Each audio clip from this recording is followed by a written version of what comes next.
The Mecklenburg County ABC Law Enforcement Division provides a free training program to ABC permitted establishments called the Alcohol Seller and Server Excellence Training to educate employees on the possession and sale of alcohol. This ABC officer training covers underage sales, forms of acceptable identification, and employee age requirements. The Mecklenburg County ABC Board, more than a bottle.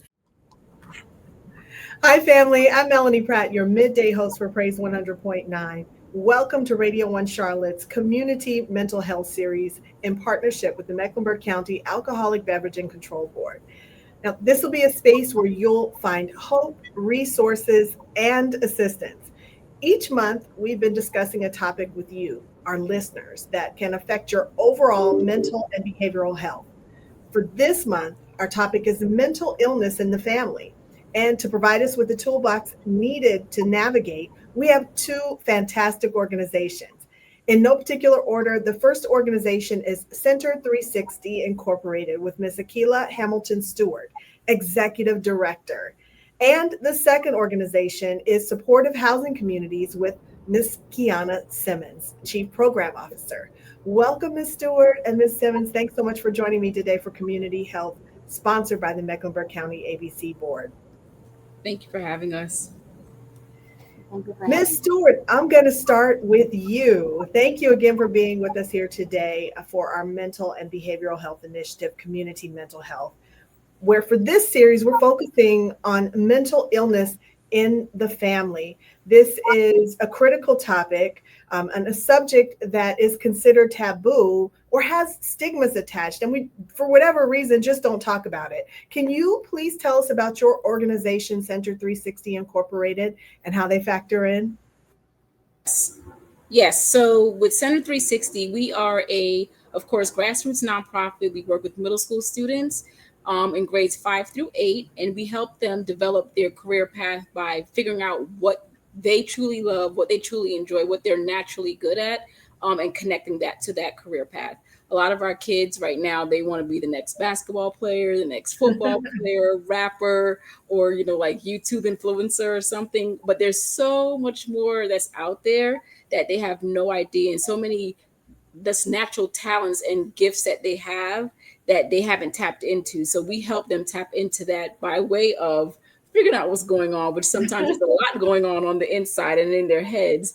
So getting through that first, and then figuring out, what are you really good at, and what can you like aspire to and make way for.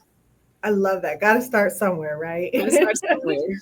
Ms. Simmons, I will ask the same from you. Can you please provide our audience with an overview about supportive housing communities? Yes, so our agency, we offer housing assistance and utility assistance to homeless individuals and families. And so this includes children as well. So it's a family unit. And what that looks like is we pay rental subsidies, and, we help them get into their first home. And then once they're in their housing, we also offer those wraparound services so they can be successful on their own. I love that. I love that. Thank you so much for introducing your organizations to our viewers. And we thank you so much for the work that you do and in accomplishing the missions of your respective organizations. Now, let's talk about illness in the family. Ms. Simmons, can you tell us, can we talk about first the stigma surrounding mental illness? There's so much. Yes, absolutely. So culturally, when we think of mental illnesses, we think of so much. We think of like something is wrong with me, or I'm not capable, or that there's a problem, or I'm not normal. And so that does create a barrier for reaching out for help. I think that if we go see a therapist, that I'm crazy was the word we used to use growing up. And so I really like to educate so, we can get beyond those barriers to become a healthier community itself. And speaking of educating, with your extensive training, can you share with us a myth about mental illness that you'd like to debunk or clarify today? One big myth is when people think that they're the only ones who's Yeah. experiencing. All of us just experience some type of depression throughout our lives, some type of anxiety. And so the big myth for me is like, I'm the only one or something is wrong with me. And that is a myth. And I know for our praise audience in particular, that is one of the tactics is to make you feel like you're by yourself. Miss Stewart, what are some thoughts that you would like to add, some myths that you would like to address and debunk when it comes to our youth surrounding mental illness? That a lot of our kids are facing so much at home. A lot of them are facing so much in the communities that Yeah. sometimes what you see is not necessarily what it actually is. Mm. There are a lot of kids who are super unhappy, depressed, because mom and dad are not together, or dad stopped coming around, or even mom stopped coming around, or they can't go outside because of the gun violence or anything that's happening outside their doors. So there's a lot of myth of their behaviors are just because they just want to act out and don't want to listen, whereas it's a lot deeper than just the surface behaviors of what you see with our kids. There's a lot going on inside of them, especially in that middle school age group where they're not only dealing with the outside factors that's going on, but internally they're going through a whole bunch themselves, and they're trying to figure out what's these new feelings and new things that's happening, and what do I do with it. So just being patient with our babies and making sure that we're not just putting them in a box just because of what their outside behaviors may look like, but really digging in and getting to know them to figure out what's really going on. There's so many layers, Miss Stewart, so many things going on. What are some of the biggest challenges that families and youth in Charlotte are facing right now? Um, I would say the wait time to get services. So Hmm. when a parent do, or even a teacher or someone in the community sees something that may be going on with the child, um, the wait list right now is ridiculous. Yeah. It is so long for them to get just an assessment to see what this thing may be that I'm seeing or feeling with my child. And that can be a bit disheartening. That can be a bit, um, just like you don't know what to do because you don't know where to go, what to do with this thing that you have in your home, and how to even handle it. So instead of getting that immediate, resources from the professionals, you're having to wait 6 9 months, a year out before you can sit in someone's office and say, hey, this is what I'm seeing, can you help me? So that's the biggest right now. Absolutely. And I know with funding being cut, that's Makes it even looks worse. like it's going to increase. Ms. Mhm. Simmons, Ms. Stewart mentioned when parents reach out, but what are some of the signs or behaviors that we should be looking out that might indicate that someone is struggling with mental illness? Yeah, so some key indicators will include like withdrawal or isolation, erratic behavior, signs of paranoia, poor hygiene, talking to oneself, Hmm. extreme mood swings is a big sign, visible agitation. Um, yeah, so those are some key signs. If you see any of those kind of behaviors, especially isolation and withdrawal, you know, maybe something is going on there. Ms. Stewart, are there specific behaviors surrounding youth that parents or teachers or caretakers could identify that a young person is struggling with their mental health? I think along the same lines as Kiana, if any end of the extreme spectrum. So if you have a child that's really withdrawn, really quiet, not really engaging in the family, the school, the community, that's a warning sign. And then on the other end of the spectrum, if you have a child that's a little bit too into the community, doing not always the right thing, but doing the things that they feel they have to do to survive, acting out in class, not making really good grades, that's also another telltale sign that something may be going on and we need to step in. And this is a community effort. So I know it says, the adage says it takes a village to raise a child. Sometimes the child is actually an adult. So I'll ask this question of both of you. Sometimes we're in proximity to someone who we believe is struggling with mental illness and or having mental challenges. How would each of you suggest that we approach a family member if we see some of the signs or behaviors? Ms. Simmons, if you could go first, and then Ms. Stewart. Yes, I will approach with empathy, right? Not accusatory, especially not in a moment where maybe it's heightened emotions. Wait until it's a time where the person can actually hear you. And so approach it with empathy, approach it with compassion and concern, right? Because if you do it during an argument or anything like that, they're not going to be able to hear what you're trying to say or even take your concerns serious. Absolutely. Ms. Stewart? So something that we do at Center 360, we're very intentional about walking our kids out to their parents' cars when it's dismissal time. And during that time, we have that one-on-one family session with each child where we can say, hey, tell your parent how your day went. And we can be that advocate for them to say, yeah, they may have had a rough day, but this is why, or this is some things that we were seeing. Are you seeing the same things at home? And we can have that dialogue and keep that communication open. So that way we're able to be in the family, because that we're very intentional about keeping our numbers low. So that way we can have hands on all of our families and be there as a true support for them. So that's something that we do, is just make sure that we're connecting directly with our parents so they know that they do have that support. They do have that advocate, and whatever it is that they need, we try to step in to be that support for them.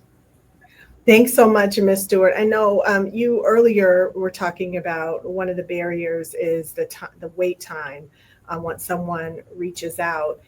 Ms. Simmons, can you address some of the biggest barriers that families who are dealing with mental illness and health issues experience when they're trying to access mental health care? And then maybe take it one step further and add on if they're also dealing with homelessness and how this compounds issues. Yes, absolutely. And so, for those who are experiencing not only mental health concerns, but also homelessness, some of the biggest barriers is transportation to get to said appointments. And even though now we are living in a time where we can do virtual appointments, they don't have computers or phones or in a space where they can, a safe space where they can express or, and address those concerns. We got lack of health insurance because there are agencies that do it for free that offer that pro bono work, but the wait time is really long. And then even if you have health insurance, like Ms. Stewart said earlier, long wait lists, and then difficulty navigating like complex systems is another big barrier.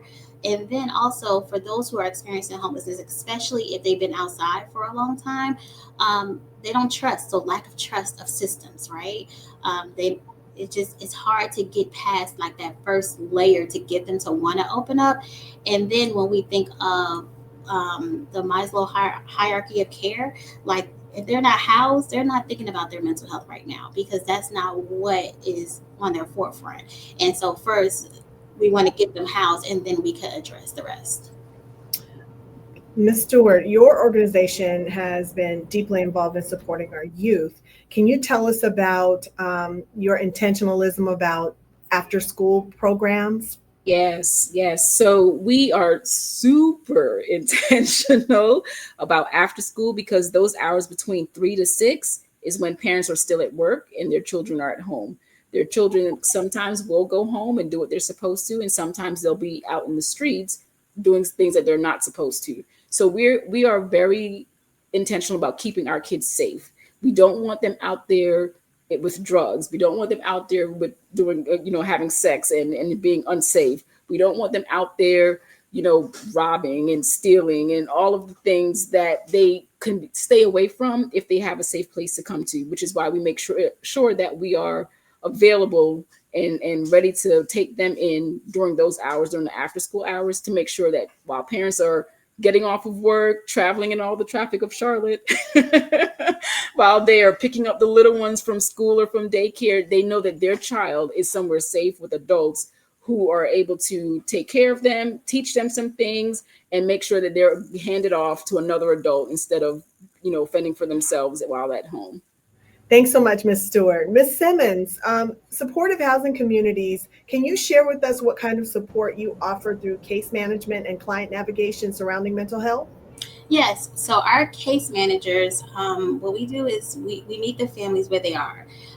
So once they are housed, so before they are housed, we have a housing team who will find them housing and negotiate with landlords on and go through the lease and help them with that whole process. We also offer something called a master lease, and those are for those families that's struggling with they can't sign a lease on their own basically Mhm. because now you need three times the rent, you need perfect credit scores and all kinds of things. And so what that looks like is we will sign the lease on their behalf and they'll become our occupant, and to help build up those barriers until they can get a lease in their own name. And that's another way we get them off the streets.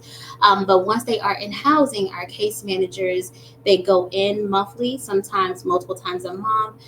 They help them address or help them reach any goals they may have. So some people want to go back for their GED. Some it just depends on what it is. Whatever your identified goals are, so they help you with those.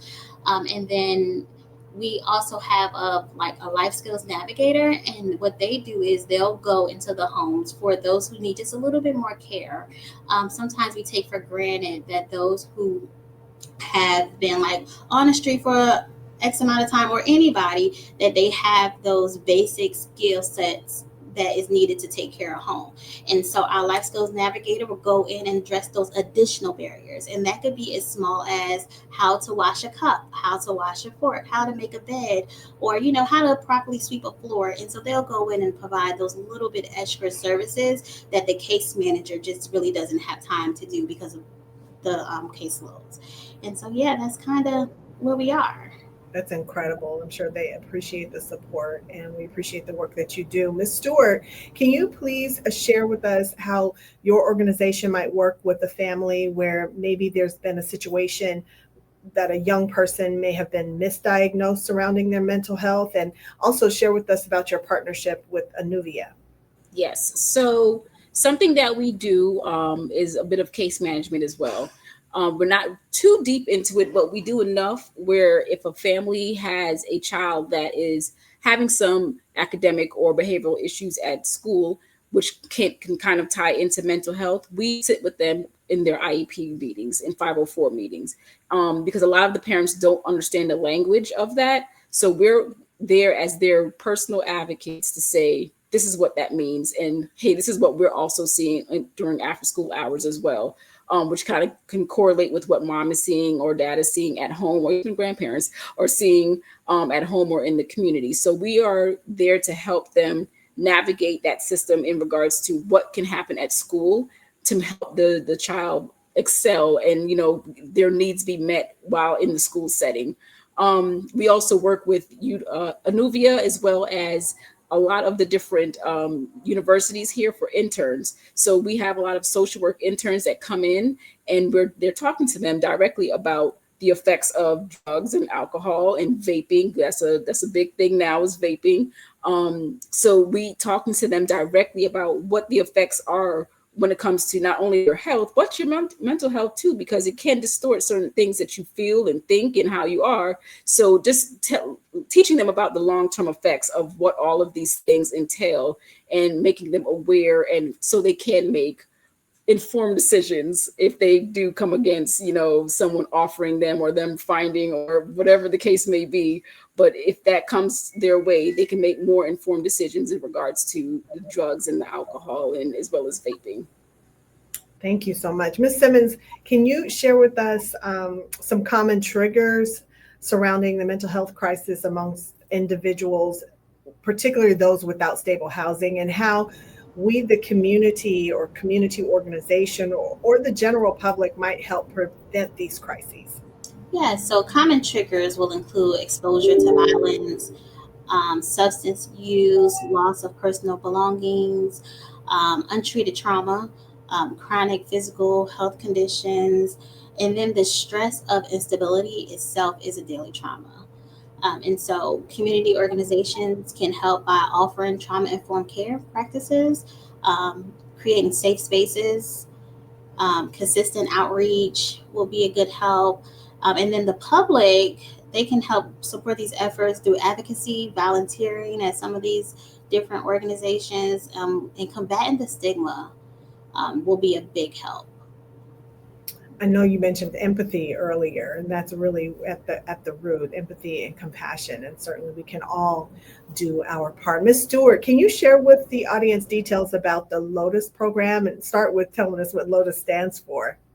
So Lotus stands for letting our truth ultimately shine, and that's what we want our kids to do. We want them to find what their truths are, and have that shine brightly, because they are such brilliant kids, and is sometimes hidden because of what's going on in their lives. So this letting their true self shine and shine brightly. So Lotus, with that Lotus program, we work on their personal growth, which can include self-esteem, leadership, teamwork, community engagement, volunteering, and just being healthy humans. Life skills training. We're talking about money management. We're talking about nutrition. We're talking about hygiene, etiquette, time management, and that can help them as they grow older. Even those soft work skills, we're helping them with all of that at the middle school age. So as they get into high school and they're starting to truly volunteer for their hours so they can graduate and then getting their first jobs, they already have those skills set and they can use those as they get older. Another thing, as I mentioned earlier, is career exposure. So we're not trying to have the next LeBron James or the next Cam Newton, or I'm not sure who the new ones are these days. I don't watch sports like that, but we're not trying to, build that next big name, but we're trying to expose them to what, if you don't make it on the court and if you don't make it on the field, what are some other careers that surround athletics where you can be in that same space? It could be tech. It could be coaching. It could be physical therapy. It could, even with music, it can be producing the music. It could be doing the sound, the lighting, songwriting. A lot of our kids like to write short stories or like to write poems. That could be turned into a song, and you could be a ghostwriter. So different things. Let's expose them to those different things within the areas of those different fields where they are not thinking of, or maybe never even heard of, and shining light on that because we see that gift in them. Absolutely, help directing their passions. Absolutely. Ladies, I know we've already kind of touched on this a little bit, but I'm going to ask both of you this question a little bit more specifically. How can community members or businesses, faith-based organizations get involved in supporting your mission? Ms. Simmons, if you'll go first, and then Ms. Stewart. Yeah, so for us, sponsorships, donations, we take all kinds of donations. We try not to, when we move families into housing, we cannot move them in without bedding and furniture and all those things. So we take monetary donations, and anything anybody want to help out with will be a big help to support our mission. Um, yeah. Ms. Stewart? So for us, along the same lines, monthly donations to help us sustain throughout each month and throughout the years for our kids. Sponsorships is always great. Our kids love to eat. So snack donations, small meals, whether it's pizza or some subs or something like that. Meals is a really good thing. And also we're looking for board members. So we're looking for board members who are passionate about youth, passionate about the community, to help us move the mission forward and grow even more. So those are some different ways that, the community can get involved and help to support us. I love that. And I think the key thing is we can all give something. So maybe you don't have financial resource, but you have access to, wholesale foods. Maybe you can donate your time. The key thing is to operate in empathy and compassion and give what you can And give. even if you're in a career where you want to talk to the kids and say, this is what I do, and you may something that they may have never thought of, or something that they have thought of but haven't had that picture of, who sits in that seat. Come in, time, talent, or treasure, I love, whichever. I Yeah. love that. Ladies, can each of you leave us with some advice for dealing with mental illness in the family, be it for a friend or a relative or a parent, or the individual themselves? And then, of course, tell us how they can get in touch with you or your organization. Ms. Simmons, if you would start. Yeah, I would say how to deal with it is first recognizing the signs, Mhm. and then seek help and know that you're not alone. And there's nothing wrong with seeking help, and there's nothing wrong with you. It's okay and it's normal to wanna be at your healthiest self. How to get in touch with us? You can go on our website at supportivehousingcommunities.org. And then there is all kinds of links that you can click on for sponsorships, donations, or you need help or inquiries. And, it's very user friendly. Thank you. Ms. Stewart. And then for us, I would leave you all with be patient. Mhm. Um, it's a rough road not only for you on the outside, but it's a rough road for the person that's dealing with it. So just to be patient with yourselves, be patient with each other. Um, do whatever you can to manage until you're able to get the professional help that you're seeking. But just yeah, be patient and be kind is what I will Be, leave. be And to get patient. I'm sorry, go ahead. yes. So with connecting with us, we are at Center 360 at so I'm sorry. We are at center360.org. Or you can email me ASTEWART Stewart at center360.org. And you can find us on all the social media outlets except for Twitter. We're not there yet. But LinkedIn, Instagram, Facebook, we're there, as well as YouTube. Thank you both so much. And I think be patient and lead with compassion and empathy are really overriding themes in both the work that you do and the support that you need. So I want to thank you so much for those takeaways and the resources for our viewers to place in their toolbox. And with that, we'll close out our series on mental illness and the family. I want to thank both of your organizations and each of our speakers today. Supportive Housing Communities with Ms. Kiana Simmons, Chief Program Officer, and Center 360 Incorporated with Ms. Akila Hamilton Stewart, Executive Director. Thank you both for the work that you do in our community. I hope that our listeners take advantage of the resources and information shared today. If you know someone that could benefit from the services provided by Center 360 Incorporated or Supportive Housing Communities, please see both of their contact information on the bottom of the screen. And in closing, we want to give a special thank you to the Mecklenburg County ABC Board for making all of this possible by providing the community with the means and resources for organizations such as Supportive Housing Communities and Center 360 Incorporated, and keeping this issue in the forefront and providing this platform for us to get together as a community so that we can put an end to the stigma of mental illness in the family. Thank you so much for joining me today. Thank you. Thank you.